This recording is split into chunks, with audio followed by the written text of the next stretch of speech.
किसान भाइयों नमस्कार। राहुल निर्पुड़ा यूट्यूब चैनल में आपका स्वागत है। किसान भाइयों देखो, जो बैक साइड में आप मेरा खेत देख रहे हैं, ये 0118 गन्ना वैरायटी का खेत है मेरा। और किसान भाइयों, मैंने इसमें लहसुन की खेती करी थी और ये आधा बीघे का खेत है। थोड़ी खेती करी थी और उसमें करने उसका बीज बीज बनाया मैंने अब की साल। और किसान भाइयों देखो, फिर मैंने इसमें गन्ने की बुआई करी। इस वीडियो में दो जानकारी देना चाह रहा मैं आपको, और दोनों की दोनों जानकारी बहुत ही बढ़िया है, किसान के हित की है पूरी की पूरी टोटल। किसान भाइयों देखो, जैसे मैंने इसमें लहसुन बोया, लहसुन काफ़ी अच्छा हुआ। जैसे मैंने पहली बार लहसुन की खेती करी, उसमें मोटे मोटे लहसुन हुए बहुत ही, क्योंकि बेड पे बुआई करी थी। अगर मैं उसे एक तरफ से बो देता, जैसे हम सरसों गेहूँ बोते हैं, तो हो सकता था किसान भाइयों की पानी जल भराव की समस्या के कारण वे खराब हो जाते। लहसुन अच्छे हुए। एक किसान भाइयों, अगर चैनल सब्सक्राइब नहीं कर रखा तो चैनल को सब्सक्राइब जरूर कर लो। एक दूसरी बात किसान भाइयों, मैं आपको बता दूं, जैसे आप मेरा ये खेत देख रहे, मैंने अलग अलग विधि में गन्ने की खेती करी। डबल लाइन भी बोई, सिंगल लाइन भी बोई, और जी रिंग फिट चकोर फिट सारी बोगे देख ली, 26-28 सारी बोगे देख ली। देखो, सबसे बेस्ट तो रहती है जी आपकी 28 विधि, 27 विधि सबसे अच्छी रहती है। पर उसमें कुछ छोटी छोटी समस्याएं आ जा। अगर उसमें समस्या ये आ जा, जैसे कि हम सूखे का खेत बो दे, जब हम भोरड लगाते हैं तो पहिया के द्वारा जो है कुचली जा कंची, उस टाइम पे एक दिक्कत सबसे बड़ी आती है किसान भाइयों के आगे 27 में 28 में। और अगर एक दूसरी समस्या आती है खरपतवार की, और तीसरी समस्या आती है स्प्रे करने की। देखो किसान भाइयों, ये खेत जो मैंने बो रखा, मैं आपको बता दूं, थोड़ा सा मैंने चौड़ा करा। कहीं पे ये 16 इंच है, कहीं पे 17 और कहीं पे 18 इंच है। किसान भाइयों, इसका मुझे इतना ज़्यादा लाभ मिला। 18 इंच पर बो रखा है, ये 18 बाई 40 होगा था। 40 से कुछ ना कुछ कमी बैठे है, क्योंकि खाई कटी उसमें। और किसान भाइयों, 18 इंच में जो है हम खुदाई कर ले, इसे पैटो विधि बोली जाए, इसे ट्रेंच विधि नहीं बोली जाने की बिल्कुल भी। एक तो जानकारी मुझे ये देनी है, अगर किसी किसान भाई की इच्छा है भाई गन्ना बुआई करने की, चाहे वो आप सितंबर माह में करो या फरवरी के माह में करो, तो 18 बाई 40 बोलो।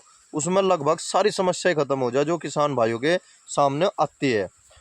खरपतवार पाड़ने में भी बहुत सहूलियत हो, स्प्रे करने में भी बहुत सहूलियत हो।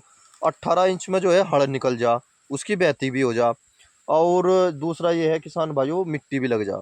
एक जो 40 इंच की जो गैप होता है, उसके द्वारा हम स्प्रे कर ले, लगभग सारी समस्याएं पशुधन के द्वारा जो है हम अपना गन्ना भी निकाल लेते हैं। एक तो जानकारी देनी थी मुझे ये, और दूसरी जानकारी देनी है किसान भाइयों मुझे स्प्रे की। अब जो है, ये मानो 25 सितंबर को अगर बारिश नहीं होती है, बारिश दिखा भी नहीं रहा, तो हमें स्प्रे करनी। किसान भाइयों, स्प्रे कौन सी करनी? देखो, मैंने अब तक एसी फेट की स्प्रे करी, इमीडा की करी, मोनोक्रोटोफास की करी। अगर आपके खेत में कीड़ा नहीं है और कोई प्रॉब्लम नहीं है और बिल्कुल साफ सुथरा खेत खड़ा किसान भाइयों, और आपको थोड़ा मोटा 1-2% का तो कोई जिक्र हो नहीं करता, तो उसके लिए किसान भाइयों, अब का जो मैं अपने खेत में लगाऊंगा वो लगाऊंगा मैं सिरा सागी। चाहे वह इफ्को की हो, बायर की हो या घरटा की हो, कोई सी भी लगा लो, सारी की सारी जो है अच्छी है। और एक तो मुझे इसका इस्तेमाल करना। रिजेंट का काम क्या होता है, मैं थोड़ी सी उसकी जानकारी दे दूं।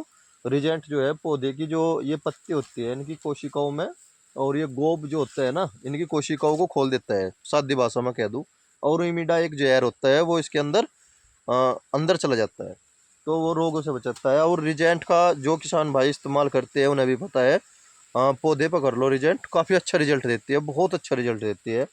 और खेत जो है लास्ट तक हरा भरा रहेगा, और इसमें कोई दिक्कत नहीं आने की लगभग, मुझे तो पूरी उम्मीद है। क्योंकि मैं एक लास्ट स्प्रे जो है, एक शुरुआत की स्प्रे और एक लास्ट की स्प्रे जरूर सिरास आगे की मारता हूँ। और बीच बीच में देखो किसान भाइयों, वो मौसम के ऊपर डिपेंड करे भाई, अब जो हमें लगाना क्या है।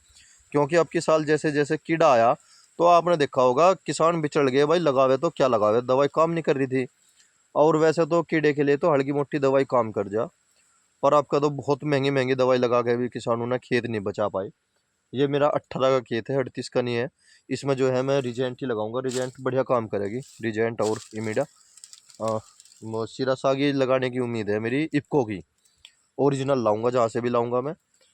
वह जो है 900 रुपये के समथिंग आवे, और उसमें जो है पन्नी भी अपने घर से ले जानी पड़े, वे तो पन्नी भी नहीं देते। और ये तो थोड़ी सी जानकारी देनी थी मुझे किसान भाइयों, वीडियो में छोटी कर रहा हूँ इसीलिए, बस यह थोड़ी सी जानकारी देनी थी। और अगर हम नीचे की बात करें, डोज की अगर हम बात करते हैं, देखो किसान भाइयों, पैसा खोए का कोई लाभ नहीं है, चाहे कितनी लागत लगा लो। इतने प्रोडक्ट हमारे बाजार में है, इतने प्रोडक्ट है, जिस दुकानदार से हम मिलेंगे वे कुछ ना कुछ बताओगे, आगे की बताते रहोगे, भाई ये भी लगा लो, ये भी लगा लो, माइक्रो न्यूट्रेंट डाल लो। जो रिजल्ट आज की तारीख में किसान भाइयों आपका जो है ये दे रहा, सल्फर देता है, जिंक देता है और यूरिया देता है, इससे अच्छा रिजल्ट और कोई नहीं देता। बिल्कुल भी पैसा वेस्ट करने की कोई ज़रूरत नहीं है। तीनों प्रोडक्ट किसान के बजट में आ जाते हैं। और जो उनसे और आपने सुना होगा भाई आईपीएल का लगा लो। अगर आपका खेत कमज़ोर है, माइक्रो न्यूट्रेंट की ज़रूरत है, उसमें आईपीएल लगा सकते हो आप, अच्छी बात है। पर मैं तो यही बात कहूँगा किसान भाइयों, आईपीएल का पोली आइप के नाम से आता है, उसे लगा सकते हो आप। मैं तो आपको सलाह ये दूंगा, इन तीन चीज़ों की ज़रूरत है, ज़्यादा की ज़रूरत नहीं है। अगर आपकी रोशनी मिट्टी है, कमज़ोर मिट्टी है, तो उसमें आपको माइक्रो न्यूट्रेंट देने पड़ते हैं। माइक्रो न्यूट्रेंट दिए कब जाते हैं? माइक्रो न्यूट्रेंट जब दिए जाते हैं, जैसे हम डीएपी का उपयोग करते हैं, तो डीएपी का उपयोग जब हम करते हैं किसान भाइयों, हम ज़मीन के अंदर देते हैं, ऐसे जैसे बहती के समय पे, तो उसी प्रकार किसान भाइयों माइक्रो न्यूट्रेंट का भी हक हमारा जब भी बैठता है। या फिर खुदाई के समय पर दे दो, मिट्टी में उसे मिल जाना चाहिए माइक्रो न्यूट्रेंट। अगर वे ये चीज़ ऐसी नहीं होती कि ये पोंछ के चली जाएगी 100% नहीं, ऐसे नहीं होती किसान भाइयों। इन्हें पहुँचाना पड़ता है, जैसे कि जैसे जड़ जैसे उनके पास पहुँचेगी तो उसे एब्जॉर्ब कर लगा।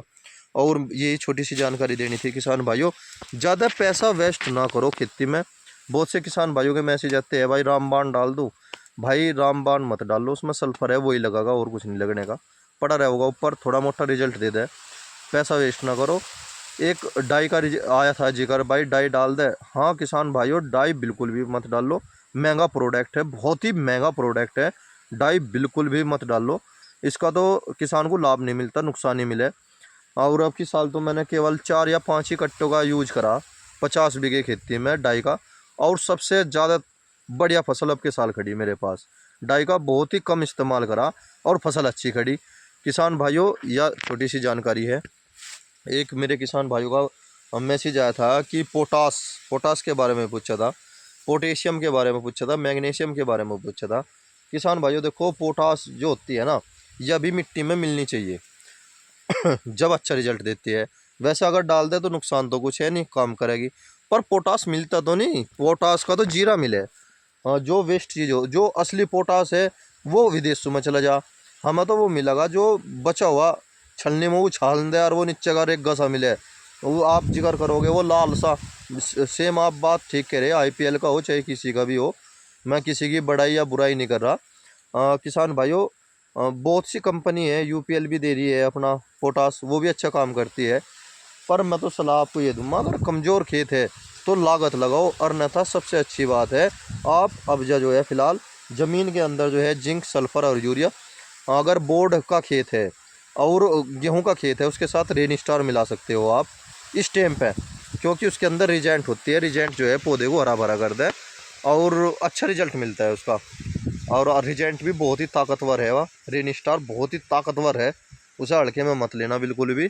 और 4 किलो जो है 5 बीघे में गिरती है। ओरिजिनल लेना, कभी भी ट्रेंडिंग का या डी माल मत लेना, ओरिजिनल लेने की कोशिश करना। ओरिजिनल तो अपना रिजल्ट देती है, 10 दिन के अंदर अंदर दिखा दे हाँ भाई रिजल्ट आ रहा। और अगर हम डी माल लेते हैं तो उसमें किसान भाइयों फिर रिजल्ट भी नहीं आता, मज़ा भी नहीं आता, लागत ही लग के ख़त्म हो जाए। नीचे भी डाल दो और ऊपर भी डाल दो, ज़्यादा महंगी खेती मत करो, या आखिरी डोज कह लो आप। और गेहूँ के जो फसल होगी उसमें एक आधी और देनी पड़ सके। मैं तो आपको यही कहूँगा किसान भाइयों, जैसे मेरे पास मैसेज आए थे कुछ किसान भाइयों के, भाई खेती सस्ती करो, महंगी मत करो। अगर महंगी करोगे फिर बचाओगे क्या? देखो मेरे पास काफ़ी अच्छा है गन्ने का खेत खड़ा, पूरा का पूरा खेत ठीक ही खड़ा। देखो किसान भाइयों, मैं आपको दिखा देता हूँ, बहुत ही अच्छा खेत खड़ा। और मैंने 18 बाई 40 पर वो रखा। अब की साल जो है मैं बहुत बड़े रकबे पे अपने कम से कम 15-20 बीघे खेत को जो है ऐसे ही बोऊंगा। मुझे बस इसके जो लाभ लगे मैंने वे बता ही दिया आपको। इसी के साथ जय किसान।